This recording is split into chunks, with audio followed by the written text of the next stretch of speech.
ታዋቂው ደራሲና ገጣሚ ጸጋዬ ገብረመድኅን በመጨረሻ ዘመኑ አጼ ምኒልክ የሚል ድራማ ጽፎ ነበር። ከአጼ ምኒልክ ድራማ አንድ ትዕይንት እናስደምጣችሁ።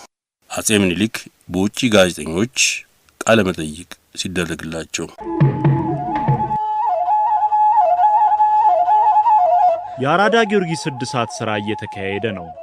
ከፍርግርጉ ጀርባ የመጀመሪያው ጊዮርጊስ የእንጨት ቤት ስዕል በገሚሱ ይታያል።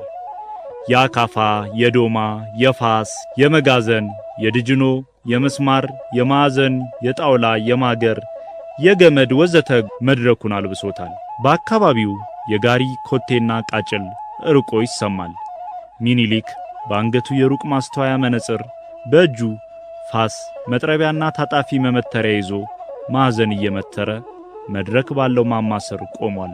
በፍርግርጉ መጀመሪያ ጣውላ ደረጃ ላይ ጸሐፊ ትእዛዝና ኢንጂነር ኢልግ አራት የውጭ አገር ጋዜጠኞች አቅርበው ጋዜጠኞቹ ቁጢጥ ብለው ጉልበታቸውን አስደግፈው እየጻፉ ናቸው። ኢንጂነር ኢልግ ጋዜጠኞችን ያስተዋውቃል። ጋዜጠኛ ኦገስት ዋይልድ ከማንቸስተር ጋርዲያን ከሚባለው የእንግሊዝ ጋዜጣ፣ ጋዜጠኛ አርኖልድ ኩፖላ ኢልኩሪዬ ከተባለው ከዘውትር ወቃሽና ከከሳሻችን የጣሊያን ጋዜጣ፣ ሙሴ ቬኔቶ ሲልቬን ሃይቲ የተባለው የካሪቢያን መንግስት መልእክተኛና የጥቁር አሜሪካን ጋዜጠኛ ተወካይ፣ ጋዜጠኛ ሞንዶ ቪድሂሊት ለቶምስ ከሚባለው የፈረንሳይ ጋዜጣ የተላኩ ናቸው። ግርማዊ ዳግማዊ ንጉሥ ሆይ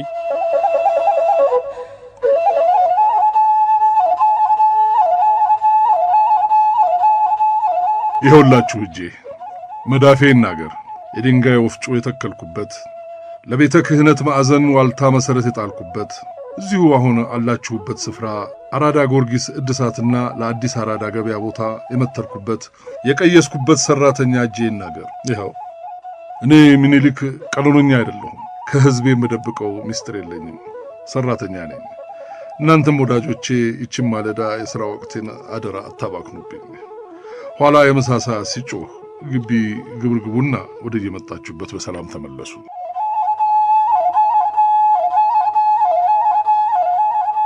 ጋዜጠኛ ኦገስትስ ቻይልድ እባላለሁ።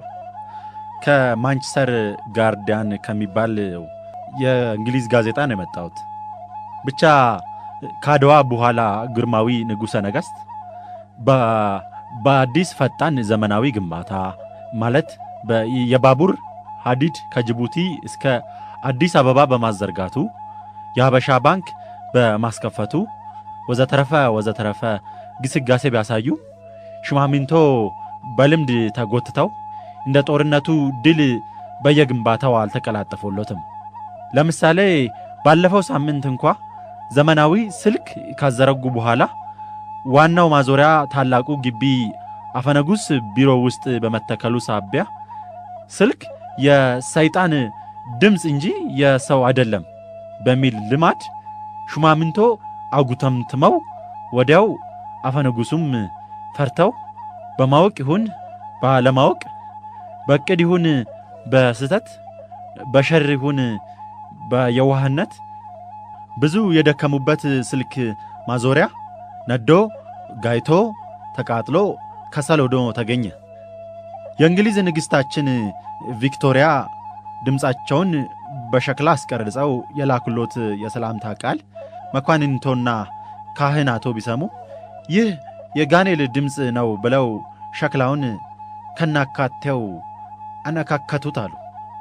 እርሶ ጃንሆይ ግን በዘመናዊ ስልጣኔ ትጋትዎ ገና ከዚህም አልፈው እኚህ ሹማምንቶን እንደ አውሮፓ ደንብ በካቢኔ ሚኒስትርነት የየሥራ ዘርፋቸው ሾመው አገሮን የማስገስገዝ ዕቅድ አሎት ይባላል።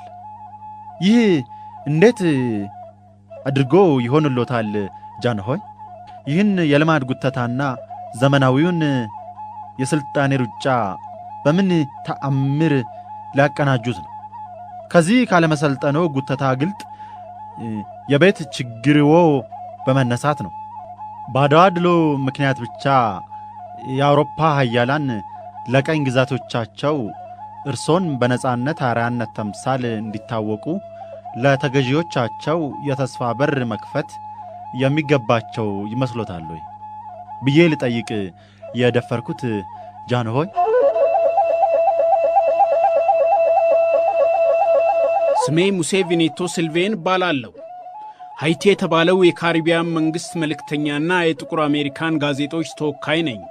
ግርማዊ ዳግማዊ ንጉሠ ነገሥት ሆይ፣ ከአድዋ ድሎ በኋላ ዘመናዊነት በዚች በአዲስ አበባ አራዳ እያቆጠቆጠ ነው።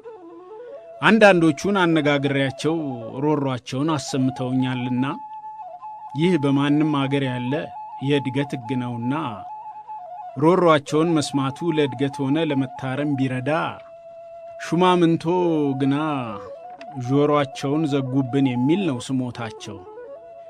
ለምሳሌ አፈወርቅ ገብረ ኢየሱስ የሚባለው አሁን እንኳን እርሶ የአራዳ ጊዮርጊስን ቅጥር በማሳደስ ላይ ሳሉ እሱም በፈንታው የእንጦጦ ራጉኤል ስዕል በመንደፍ ላይ ያለ በመሰላል ወጥቶ ጫማ ተጫምቶ ቅቡን ሲቀባ በመታየቱ በአንድ እጅግ ከፍተኛ ባለሥልጣን አፍ ራጉኤል ይስቀልህ ተብሎ ተወግዞ እሱም ከቅጥር ውጭ እያማረረ መተከዝ ላይ ነው። አዳዲሶቹም ባልደረቦቹም እነ አኒሲሞስ ነሲቡ፣ እነ አለቃ ታዬ፣ እነ መንገሻ ብሩ፣ እነ ከንቲባ ገብሩ፣ እነ ሐኪም ወርቅነህ፣ እንደ ራሴ ገብረሕይወት ባይከዳኝ አዲስ ያቋቋሟቸው የጎህና የአእምሮ ጋዜጣ ተወካዮች ካቫዲስና ገብረ እግዚአብሔርም የዚህ የአዲስ ዘመን ውልደት ዕጣቸውን አብረው እያማረሩ ናቸው። መቼም ጫማ መጫማትና ዘመናዊ የቴክኖሎጂ ጉዞ የተሳሰሩ መሆናቸውን እርስዎ ራሱ ጃንሆይ በአደባባይ ጫማ በመጫማት በታላቅ አርአያነት አጽድቀውታል። ታዲያን የባለሥልጣኖችዎን በአጉል ልማድ እምቢተኝነት ወደ ኋላ መጎተት በምን ስልት ይወጡታል? የእነሱ ወደ ታች የመጎተት ልምድ የእርሶን እድገት መሰላል ቁልቁል እንዳያጣምምብዎት ምን መድኃኒት ያገኙለታል? ሌላው ጥያቄ ግርማዊ ጃንሆይ፣ የትላንትናው ታላቁ የአድዋ ጦርነት ድሎ የመላው ዓለም የጥቁር ሕዝቦች የተስፋ ድል ነውና በላቲን አሜሪካ ሀገሬ ሃይቲ ላይ ለካሪቢያ አዲስ ባቋቋመው የጥቁር ሕዝቦች ትንሣኤ ማኅበር የክብር አባል እንዲሆኑልን በዓለም ጥቁር ሕዝቦች ስም በታላቅ ትሕትና እንድጠይቅዎት ተልኬ ነው የመጣሁት። የክብር አባልነቱን ይቀበሉኛል ወይ ጃንሆይ?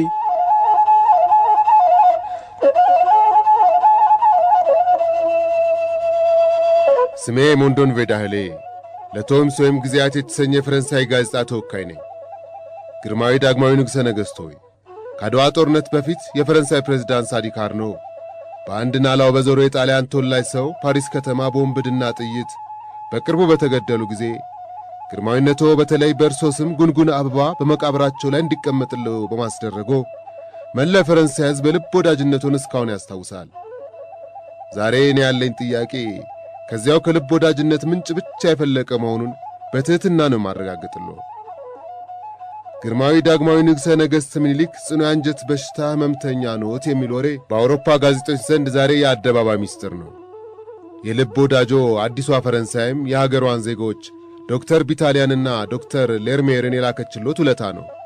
በዚህ ላይ ጃንሆይ ከአብራኮ የተከፈለ ወራሽ ወንድ ልጅ እንደሌሎት የታወቀ ነው።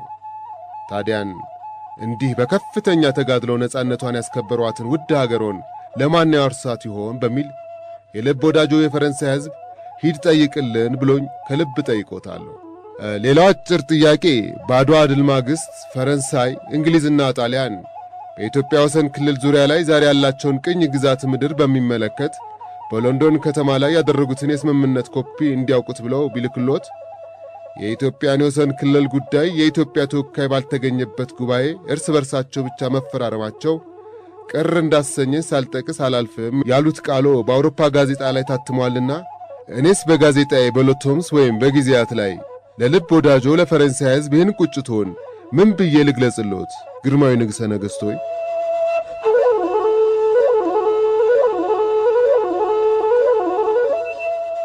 የና ጥያቄ እጅግ በጣም አጭር፣ እጅግ በጣም ቀጥታና ግልጽ ነው። ግርማዊ ዳግማዊ ንጉሠ ነገሥት ምኒልክ፣ ነገር ቢበዛ በአህያ አይጫንም። ካድዋ በኋላ ሹማምንቶ እርስ በርስ እየተላላቁ ነው። የዶጋሊ ጀግናችሁ ታላቁ ራስ አሉላ ከደጃች አጎስ ጋር ባደረጉት ማጋጫት አጎስን ገድሎ ራሱም ክፉኛ ቆስሎ ያንን መሰለ ጀግና ካድዋ በኋላ በ10 ወር ውስጥ ሞታ።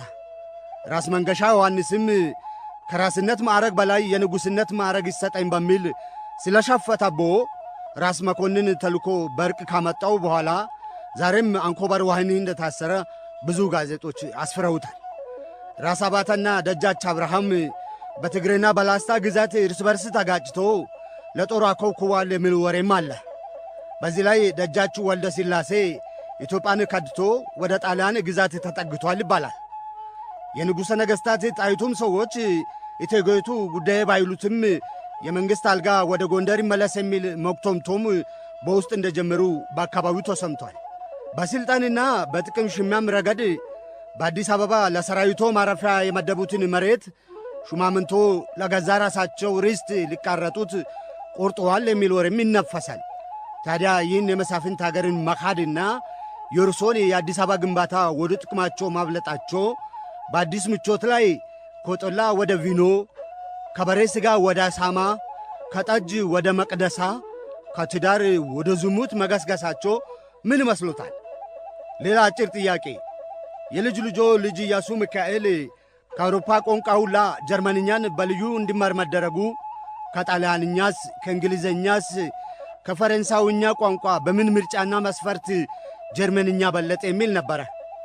በመጨረሻ ግርማዊ ዳግማዊ ንጉሠ ነገሥት ምኒልክ ዘመናዊ ከተማ ግንባታ ጣጣ፣ የበቅሎና የግመል የሰንጋና መጋጃ ታክሲ ቃጭል ጋጋታ፣ የአዲስ አበባ ወንዞች ረግረግ የወባ ምንጮች፣ አቃቂ ግንፍሌ ቡልቡላና ቀበና የተስቦ መፍለቅቶች፣ የፍልውሃ ድርጅቶ ሊቋቋመው ያልቻለ የቅማልና ቱሃን የቂጥኝና የጭብጥ የሞያሌና የናዳን መጠራቀማ ዋሻ፣ ሕዝቡ ሽንትና ነምድሩን ገና በአደባባይ የሚጸዳዳበት ወጀቦ እንኳን ለአፍሪቃ ለእኛም አውሮፓ ዘመናዊ ከተማ ግንባታ ጣጣ እጅግ አሳር ነውና እርሶ አጉል ከሚዳከመው ግንባታ፣ ቅየሳ፣ ምህንድስና ሥራ ለአውሮፓ ነጋዴዎች በኮንትራት ውል ቢሰጡ አይሻልምን? ይኸዋ እንደፈራሁት በጦር የረታሁትን የነጻነት ድል በአፈጮሌ ፕሮፓጋንዳህ በአቋራጭ መንገድ ለንግድ ሸቃዮች አስረክብልኝ ነው የምትል ጋዜጠኛ ኩፓላ ነጉላ። ይኸዋ እንደፈራሁት ግርዶሽ ቢሰጡት የተጫንኩትን ማገዶ ልብላ አለ የገኛ ትሁት። አገሬን መዲናዬን በእጆቼ እንዳልገነባ እጄ ሠራተኛ ነው እያልኩ እየተናገርኩ እየተማጸንኩ የአዲስ አበባን አድባራት ሥራ እኔ በእጄ እንዳልሠራ በባህሌ ላይ የተጣመነ ዘመናዊ ሥልጠና በግንባሬ ወዝ እንዳላፈራ ከናካቴው እጄን ነዳይ እንዳልከው አኮራምቼ አገሬ በአንተ ብጤ ቀላጤ የባህል ተምሳል ብቻ ትገንባ ነው የምትል አቶ ኩፓላ። የገኛ ምራት የመጋጃ እናት ለአህያ ወልዳ ልጇን መጫኛ እሷ መች ብራት እንደሚባለው አየህ ጋዜጠኛ ኩፓላ፣ አንተም ራስህ አንድም እንደገኛ ምራት ነህ። አየህ እኔና ሕዝቤ አብረን በእጆቻችን ያልገነባናት ሀገርና ከተማ ጣራና ግድግዳዎቿ፣ ጎዳናና ቅጽሮቿ መዳፋችን ለሷ እየወዛ ጣታችን ለሷ እየደማ እኛው ወቅረን እኛው ማግረን እኛው ገንብተን እንደ ላሊበላ እንደ አክሱም እንደ ጎንደር እንደ አዱሊስ ማማ እንደ ቅድመ አበው በገዛ አካላታችን ያልገነባ ነው በባህል ቅስማችን ላይ ያልቆረቆር ነው ዋልታ ከተማ የምንቆምለት የምንሞትለት ከፍቅራችን ቋት የተወለደ ካልሆነ በቀር አዲስ የታሪክ አርማ ያንተ ብጤ ቀላጤ የወቀረው የፈለፈለው ዶቃ አያምርብንም። ያረጉት ዕቃ ባህላችንም አይደል ያለ አራያ ገጻችን በባላንጣ መደቀል። አባቶቻችን የስልጣኔን የታሪክ ተቀባዮች ብቻ ሳይሆኑ የስልጣኔና የታሪክ ሰጮችም ለጋሾችም እንደሆኑ ያንተ ብጤ የዓለም ታሪክ ክቡራን ረመቼ ነው የምታስተውሉ? ሰማህ? እኛው ራሳችን በገዛ እጆቻችን ነው እድገታችንን ሀገራችንን እንደ አባቶቻችን አድባራችንን ከተማችንን መዲናችንን በአዲስ የምንገነባ። ሰማህ ጋዜጠኛ ኩፓላ? የወላችሁ አዲሱ አዲስ አበባ አዲስ አበባ ይኸውላችሁ አዲስ አበባ አዲስ አበባ አጊጣ ተውባ በጣም ዘብና ባለች ገና ተው የቂጥኝና የጨብጥ የቅማልና የትኋን የተስቦ ወጀቦ የደሃና የነዳይ መጸዳዳት በአደባባይ የበቅሎና የግመል የሰንጋና መጋጃ ታክሲ ቃጭል ጋጋታ ለምትለው ሀተታ ሮማም እኮ በአንድ ቀን አልተሰራችም ያለው የኛ ሳይሆን የእናንተ ታሪክ መዝገባችሁ ነው። ያውም ከቂጥኝ አልፋ በቁምጥና ተዘፍቃ በተስቦ ታምቃ በስንቱ ህዝቦቿ ደም እጆቿን ተለቃልቃ በጣዖት ርኩሰትና በጭዳ ኩስ ተማጥቃ በጣር አንሰራርታ ከስንት እልቂት በኋላ ተገነባች የሚለው ያንተው ታሪክ መዝገብ ነው።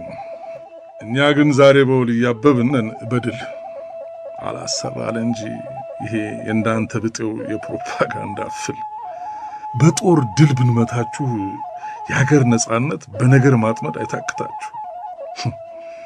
መንገሻ ዮሐንስስ ባድዋ ድል ማግስት በነገር ጎትጉታችሁ ያስከዳችሁት እናንተ አይደላችሁ? ሾተ ላይ እጃችሁን በሌላው ሀገር ጉዳይ ጥልቅ ማለት አይታክታችሁ።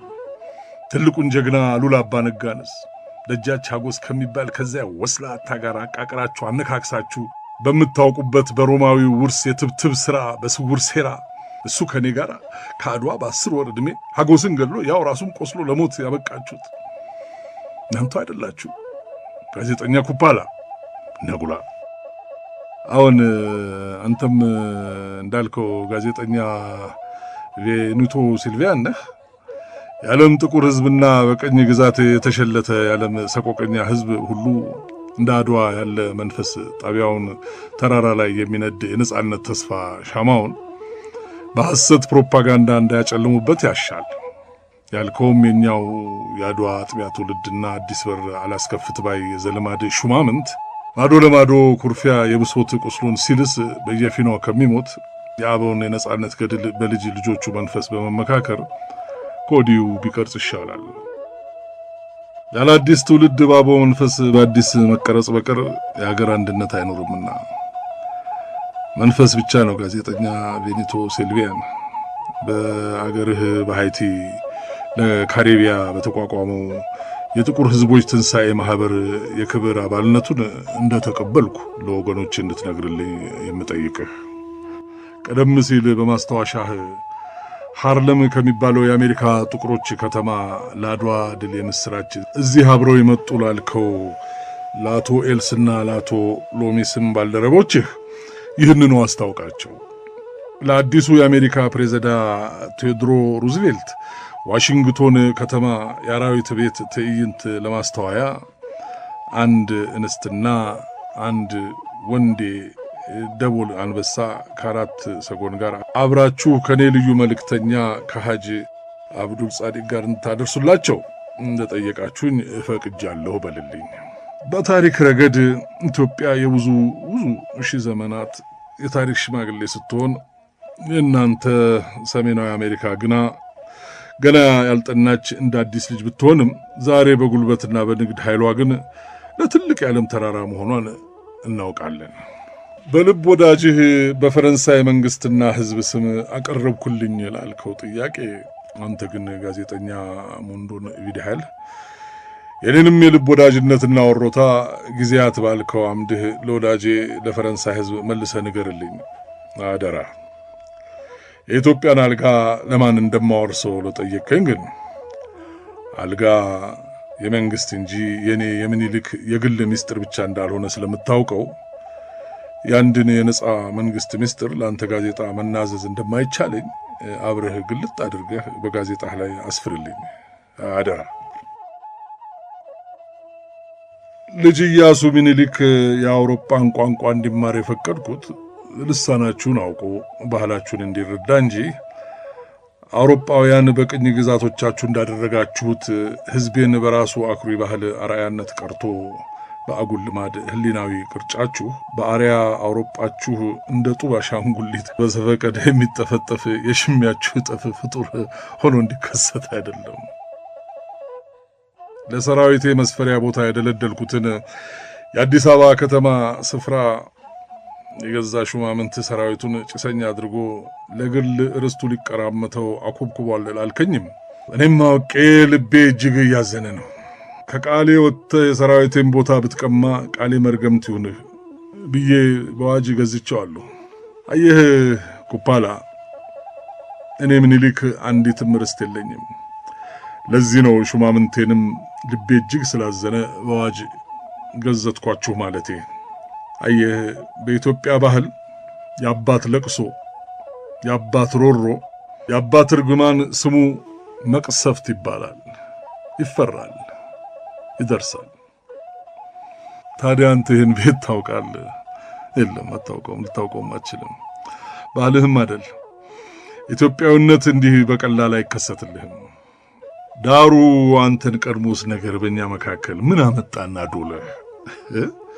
በሌላው ውስጥ ጉዳይ እጃችሁን መስፈቅ የደምና የዘር ልክፍት ሆኖ ነው እንጂ ደርሶ በሰው መከራ አዛይን ቅቤ አንጓች። ሰማህ ጋዜጠኛ ኩፓላ፣ ቀላል ምሳሌ ልስጥህ። አሁን የድጅኖ ምሰሶ በጣት ይፈለቀቃል። የኔና የህዝቤ፣ የኔና የሰራዊቴ፣ የኔና የሹማምንቴ እምነትና አንድነት አንተው ራስህ አድዋ ላይ እንዳየኸው የድጅኖ ዋልታ ነው። ዛሬም 9 ጊዜ ብትቧጥጥ፣ 9 ጊዜ ብታምጥ፣ ብታጣጥር፣ ብትጥርም በአንተ ጋዜጣ ጉጠት የኢትዮጵያ አንድነት ከቶ አይፈለቀቅም። ያንተ ጋዜጣ ይሄ ማነው ኤልኩሬር ዲ ሮማኛ የምትለው አዲሱ የክሪስፒ በሰው ጉዳይ ጣልቃ መግቢያ ወጀታ ከቶም የኢትዮጵያን አንድነት ክራ አይፈታ።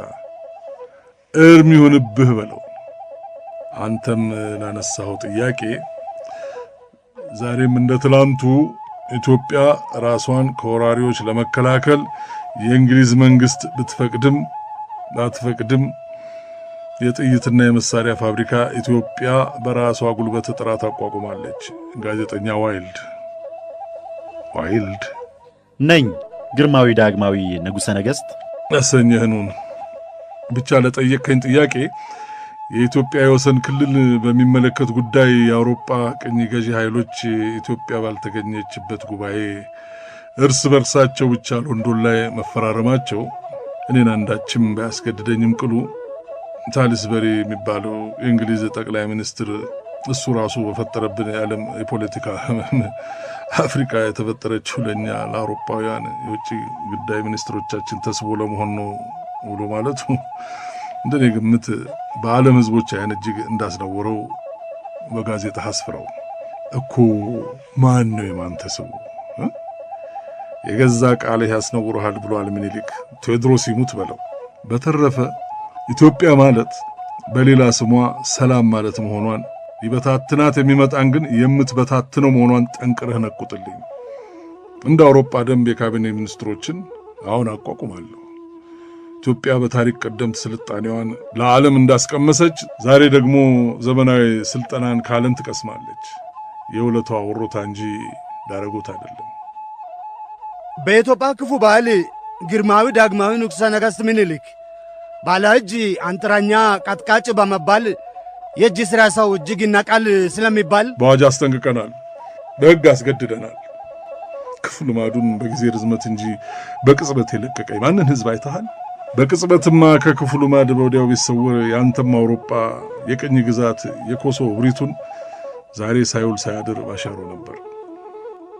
ሸማኔ፣ ብረት አንጣሪ፣ ሸክላ ሰሪ ለመንግስታችን ከማንም የበለጠ ይጠቅማል። ሰነፎች ብሎችን አትስደቡ። የሰው መናቅ የሚመነጨው ከድንቁርና ነው። እናንተ ባለማረሻውን ገበሬ ጭምር የምትዘልፉ ኋላ ቀር አገሬን ታራቁታላችሁ። እናንተ እነሱን የምትሰድቡ የሰደባችሁት እኔን ነው። ከእንግዲህ ብትሳደቡ ግን ማርያምን በ1 ዓመት እስራት ትቀጣላችሁ ብዬ አሰኝቼ በሕግ አስገድጃለሁ።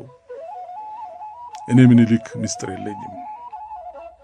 ጋዜጠኛ ኩፓላ እንዲያው በከንቱ ለማስመሰል ለአንቲካ በብሪተኛ ልብ ውስጥ የሌለውን ቅንነት ደርሶ የገኛ አዛኝ ቅቤ አንጓች አትሁንብኝ። ዋይልድ ማለት በእናንተው ቋንቋ አውሬ ማለት አይደል? እስቲያውን ታዲያ ከምድር ካልጠፋ ስያሜ ሁሉ ያንተ አውሬ መባል ምንድን ነው ጅንሱ? ቶቶ አትድከም። መልሱንም እኔው ራሴ ያውቀዋለሁ። ቋንቋ ማለት ባህል ነው። ባህልም በየአገሩ ነው እየቅሉ መባሉ ነው። የአውሮፓ ሀያላን በአድዋ ድል ምክንያት ብቻ እኔን በነጻነት አርያ ተምሳሌ እያቀረቡ ለየቅኝ ተገዢዎቻቸው የተስፋ በር መክፈት የሚገባቸው ይመስልሃል ወይ ላልከኝ ሽንገላ ጋዜጠኛ ዋይልድ፣ እኛ እናንተን ባለመሆናችን በአድዋ ጦር ግንባር ማንበርከካችንን በዓለም ፊት በማስመስከራችን እናንተ ብትወዱም ባትወዱም ከእንግዲህ ወዲያ ለዓለም ቅኝ ተገዥ ማኅበረ ሕዝብ ሁሉ የነገ ተስፋ የነጻነት አርያ ሆናለች ማለት እኮ ነው እቺ ኢትዮጵያችን።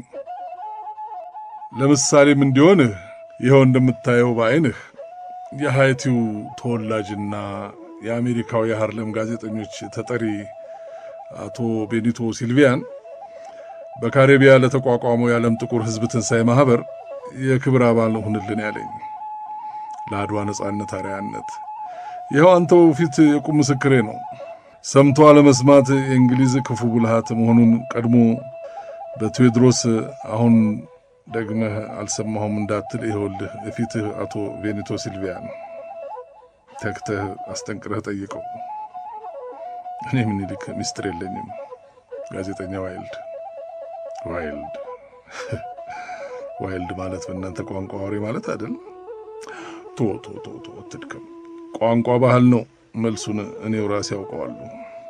በተረፈ ወዳጆቼ ባካችሁ ይችን የሥራ ወቅትን አደራ አታባክኑብኝ። ይኸውላችኋ እንደ ጓጓችሁት ምንም ሳልሰራ 6 ሰዓት ተጮኸ። ግርማዊነቶ የመጨረሻ ግርማዊ ጃንሆይ ንጉሠ ምኒልክ አንዲት አጭር የመጨረሻ ነጥብ